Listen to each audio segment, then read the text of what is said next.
Let's dive into a hot topic that's sparking major controversy in Texas education. The Texas Board of Education has approved the Bluebonnet Learning K-5 Reading Language Arts curriculum, and critics are up in arms. Let's break down why this new curriculum is causing so much outrage. First up, the curriculum's approach to reading instruction. Experienced educators like Francine Erickson are sounding the alarm, pointing out that the time dedicated to actual reading practice has been slashed in half. Instead, students are getting didactic lessons on cultural literacy. Imagine only providing 6 books for early readers for the entire school year. That's a massive setback for advanced readers who need more material to grow. Moving on to the content, historians and educators are not impressed.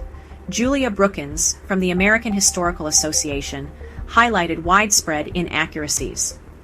We're talking sanitized depictions of slavery and distorted portrayals of civil rights figures like Martin Luther King Jr. For example, kindergarten lessons falsely claim that the Founding Fathers aimed to end slavery, conveniently ignoring the fact that many of them were slave owners. And MLK's letter from Birmingham jail, heavily edited to misrepresent his views on civil disobedience. Now, let's talk about the religious overtones. The curriculum is packed with Christian theological narratives. Think lessons on the Sermon on the Mount and the Good Samaritan, presented as general ethical guidelines. Even biblical characters are placed alongside historical figures, blurring the lines between religious texts and historical facts. This has critics arguing that it undermines secular education standards and breaches constitutional principles that separate church and state. Supporters of the curriculum, including Christian nationalist groups, argue that teaching Christian values is crucial for moral education.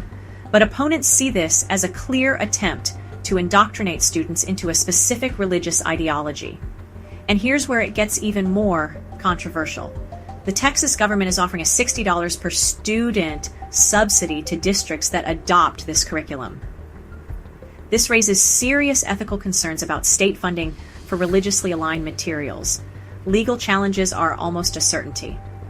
The First Amendment prohibits government establishment of religion, and this curriculum is walking a fine line. Local school districts will soon vote on its adoption, and this could lead to a landmark court case. So, what's the bottom line? The new Texas K-5 curriculum is stirring up a storm of controversy over its reading practices, historical inaccuracies, and religious overtones. As educators and parents, it's crucial to stay informed and engaged in these discussions. For more Christian news, subscribe to our newsletter,